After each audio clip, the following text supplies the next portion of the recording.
பொதுவாக சிவபெருமானுக்குரிய நாமங்களில் ருத்ரன் என்ற நாமமும் ஒன்று. ருத்ரம் என்றால் பொதுவாகவே ஆக்ரோஷமான, ஆவேசமான என்றுதான் அனைவரிடமும் ஒரு கருத்து நிலவுகிறது. ஆனால் அது உண்மை அல்ல. உருத்திரன், அதாவது உருத்திரன் என்பவர் அடித்தல் தொழிலை செய்வதற்காகவே சிவபெருமானால் உருவாக்கப்பட்ட ரூபம்.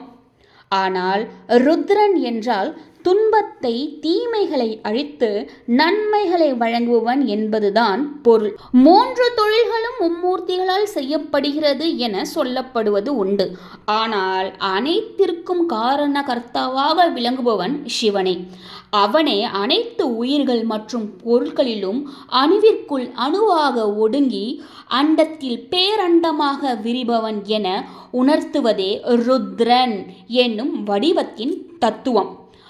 ஆரம்பமும் அவனே, முடிவும் அவனே என்ற சிறப்பை சொல்வதே ருத்ர மந்திரம்.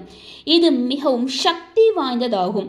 ஒரு முறை உச்சரித்தாலும் கூட பல மடங்கு பலனை தரக்கூடியது. சிவ வழிபாட்டில் மிக முக்கியமானதாக கருதப்படுவது இந்த ருத்ர ஜபம். இது மிகவும் சக்தி வாய்ந்த மந்திர ஜபமாகும்.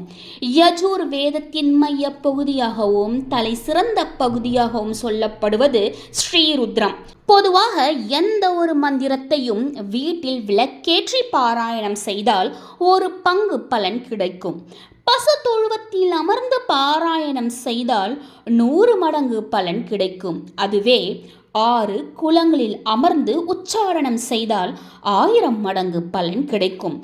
மலை மீது அமர்ந்து ஜபித்தால் 10,000 மடங்கு பலன் கிடைக்கும்.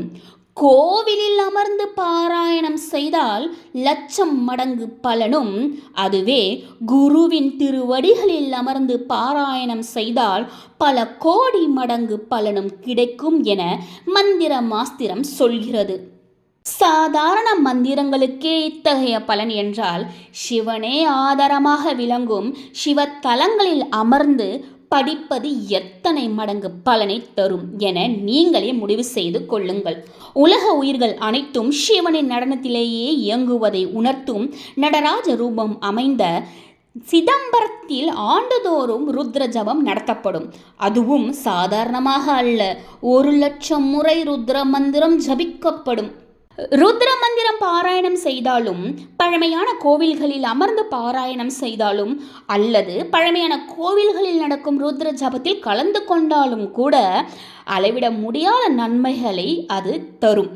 இந்த சமயத்தில் நமது வேண்டுதல் நியாயமானதாக இருக்கும் என்ற பட்சத்தில் மற்றவர்களுக்கு தீங்கு ஏற்படுத்தாத வகையில் இருக்குமேயானால் நாம் என்ன கேட்டாலும், எவ்வளவு கேட்டாலும் அது கிடைக்கும் என சாஸ்திரங்கள் சொல்கிறது. இந்த பதிவு கண்டிப்பாக உங்களுக்கு பயனுள்ளதாக இருந்திருக்கும். அப்படி பயனுள்ளதாக இருக்குங்கிற பட்சத்தில் உங்களுடைய நண்பர்களுக்கும் ஷேர் பண்ணுங்கள். நம்ம சேனல் இது வரைக்கும் சப்ஸ்கிரைப் பண்ணவங்க அனைவருக்குமே நன்றி. சப்ஸ்கிரைப் பண்ணாதவங்க சப்ஸ்கிரைப் பண்ணிக்கோங்க. கண்டிப்பாக நல்ல நல்ல பயனுள்ள பதிவுகள் நம்ம சேனலில் உங்களை தேடி வரும் என் மூலமாக. மீண்டும் ஒரு நல்ல பதிவுடன் நான் உங்களை சந்திக்கிறேன். நன்றி. ஓம் முருகா.